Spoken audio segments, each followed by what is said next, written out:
Start by selecting the image you want to edit on your canvas. This effect works best when the subject is clear and centered, such as a person, product, or object. With the image selected, click Edit Photo in the top toolbar.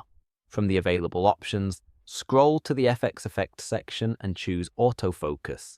Canva will automatically detect the main subject and apply a blur effect to the background, helping the subject stand out. Once autofocus is applied, you can adjust the intensity of the blur to control how strong the focus effect looks. Increasing the blur creates more depth, while reducing it keeps the image more natural. You can also fine-tune the focus area if needed, making sure the important parts of the image remain sharp. This helps avoid blurring key details like faces or product features. Autofocus is great for creating professional-looking images for thumbnails, social media posts, ads, and presentations without manual editing. After adjusting the settings, continue designing as usual. All changes are applied instantly, allowing you to preview and tweak the effect until it looks right.